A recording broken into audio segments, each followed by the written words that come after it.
خصنا دابا la liaison ionique. بالنسبة la liaison ionique, par définition, elle est assurée par le transfert d'un électron d'un atome à l'autre. وهي كتكون entre des métaux et non métaux. يعني كما شفتوا في لا ديفينيسيون هي ليزون ايونيك كتكون لينا باش ترانسفيري واحد الالكترون من لاتوم واحد اخرى. دونك وهي كتكون entre métaux et non métaux. دونك هنا عطيتكم واحد ليكزامبل اللي هو NaCl اللي هو كلورور د الصوديوم. انا غنشرح لكم علاش هذا كلورور د الصوديوم هو يقدر يعني لا ليزون ايونيك تقدر دير ليا واحد لا ليزون بين Na و Cl. يعني كلورور د الصوديوم يقدر يشكل لنا واحد لا ليزون ايونيك. علاش؟ حيت عندك NaCl Na نشوفوا اشنا هو و Cl نشوفوا اشنا هو.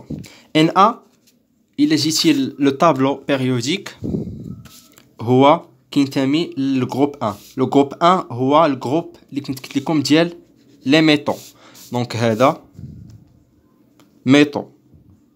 بالنسبه للCl كاين لينا في هذا الجروب هذا. ها هو Cl الكلور.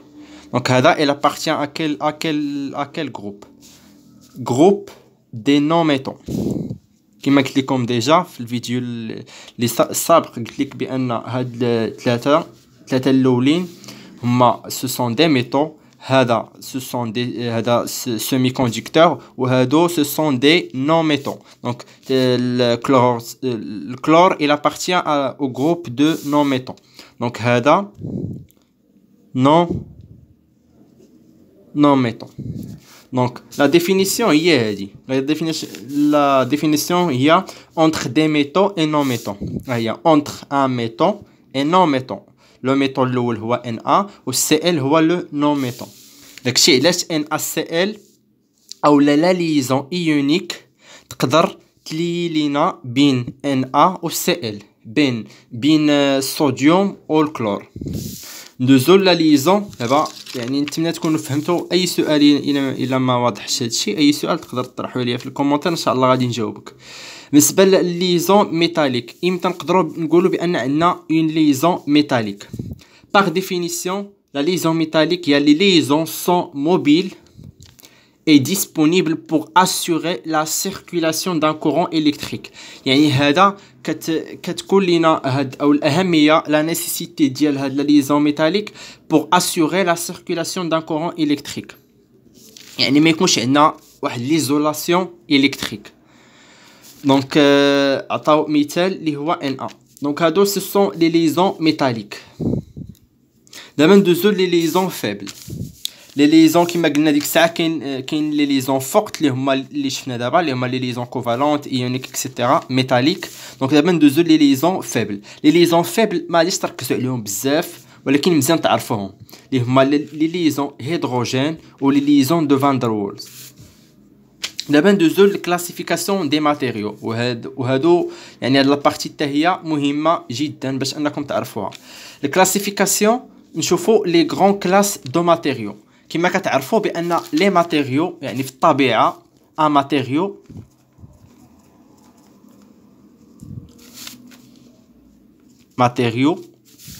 هاد الماتيريو هذا يعني تقدر تلقى ماتيريو سو فورم دو ديفير تيب. لو تيب الاول اللي غادي نشوفو دابا هما ماتيريو اورغانيك. كاين ماتيريو اورغانيك كاين ماتيريو مينيرو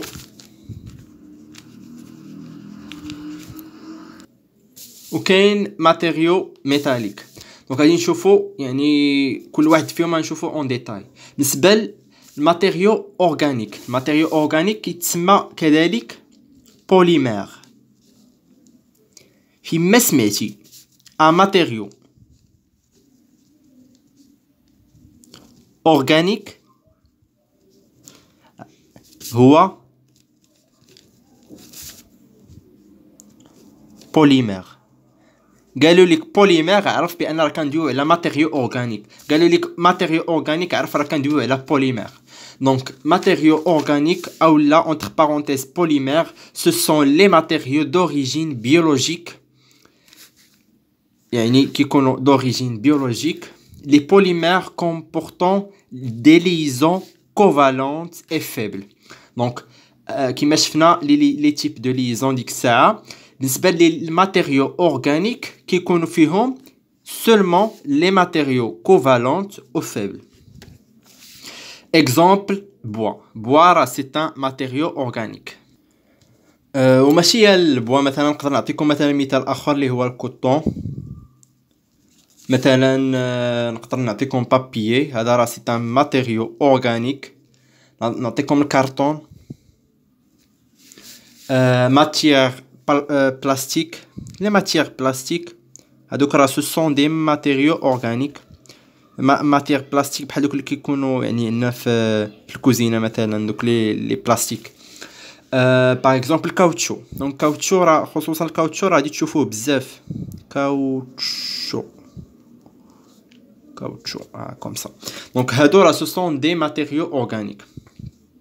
دونك دابا ندوزو دوزيام ديفينيسيون ديال الماتيريو او النوع الثاني اللي هو هذا ماتيريو مينيرو. بالنسبه للماتيريو مينيرو او لا كيتسمى سيراميك.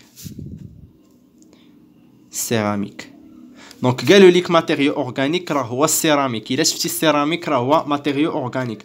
كان انسيستي على هذه القضيه حيت الناس كيتلفوا بزاف، لي زيتيديون كيتلفوا بزاف من هذه القضيه. كيقول لك عندي مثلا ماتيريو سيراميك. نو ماشي ماتيريو سيراميك. الا غادي تقول ماتيريو قول ماتيريو مينيرو ولا قول سيراميك يعني ديريكتومون بلا ما تقول ماتيريو سيراميك راه ما كايناش.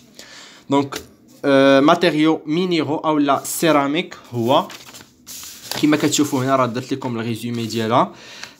ce sont les roches, les oxydes comportant des liaisons covalentes et ou ioniques. الحاجه الاهم اللي غادي تاخذوا في لي ديفينيسيون كو سوا ديال ماتيريو مينيرو ولا اورغانيك ولا ميتاليك اللي غنشوفوا هما لي ليزون كي لي كومبورت. هذه هي الحاجه المهمه اللي غادي تحتاجوها في التمارين وحتى في لي زيكزام. اشنا هما لي ليزون اللي كيكونوا في شاك ماتيريو. بالنسبه للماتيريو اورغانيك شفنا بان لا ليزون كوفالونت ولا ليزون فيبل. بالنسبه للماتيريو مينيرو شفنا لا ليزون كوفالونت اي او ايونيك. اش كتعني هاد اي او ايونيك؟ يعني تقدر يكون واحد الماتيريو مينيرو يقدر يكون فيه ليزون كوفالونت او ايونيك الا فوا. يعني بتلقى وحده تقدر تلقى فيه ليزون كوفالونت و ايونيك، ولا واحد الماتيريو اخر مينيرو تقدر تلقى فيه ليزون كوفالونت او لا تقدر تلقى فيه ايونيك. يعني تقدر تلقى فيه يا هذا يا هذا، وكاينين واحد اخرين تقدر تلقى فيهم بجوج الا فوا. دونك هادشي اللي كيعني الجمله هذه. بالنسبه ل اكزامبل نقدر نعطيكم مثلا اكزامبل راه عطيتكم نيت هنا سو سون لي روش لي زوكسيد. شنو هو لي زوكسيد؟ لوكسيد هو لو فيغ الزاج، هو اللي كنقصدو هنا بالاكسيد. دونك هادو سو سون دي ماتيريو مينيرو. دونك هادشي غنشوفوه في واحد التيدي ان شاء الله غادي نخدمو معكم، وغادي نحاول نخدم معكم واحد تي اس ديال لينسا، واحد دي اس. دونك غنحاول نخدمو معكم كامل ان شاء الله المهم في الفيديوهات الجايه. بالنسبه للماتيريو ميتاليك، ماتيريو ميتاليك او لا كيتسماو لي ميتو. بالنسبه لك الثالث ماتيريو ميتاليك او لا كيتسمى لي ميتو بلا ما نكتبها هنا ياك. ماتيريو ميتاليك او لا ميتو ولا نكتبها ماشي مشكل. ماتيريو ميتاليك باردون هنا كاين واحد او اكسون. المهم الا سمعتي ماتيريو ميتاليك راه هو لو ميتو. بالنسبه لي ميتو كيكونوا فيها يعني لوجيكمون غادي تكون فيها لي ليزون ميتاليك اللي غادي يكونوا في الماتيريو ميتاليك. واحد الحاجه اخرى بعد ما عرفنا لا ديفينيسيون ديال شاك ماتيريو اللي هي ماتيريو اورغانيك، ماتيريو مينيرو، ماتيريو ميتاليك، وشفنا بان هاد الماتيريو اورغانيك كيتكون من دي ليزون، وشفنا لي تيب دو شاك ليزون اش كتعني لا ليزون كوفالونت، لا ليزون ايونيك، لا ليزون ميتاليك. دونك حنا دابا غادي نمشيو لواحد لا بارتي اخرى اللي هي les métaux en général. بالنسبة les métaux كاين deux types de métaux. يا إما des métaux cristallins أو لا des métaux non cristallins. شنو هو الفرق بالنسبة لأن ميتو كريستالين؟ ان ميتو كريستالين كيكون فيه ان arrangement ordonné des atomes. كيفاش؟ دابا مثلا عندك واحد الميتو هذا الميتو فيه دي اتوم، دونك هذا راه كريستالين. علاش؟ حيتاش فيه كيكون واحد ان arrangement ordonné des atomes.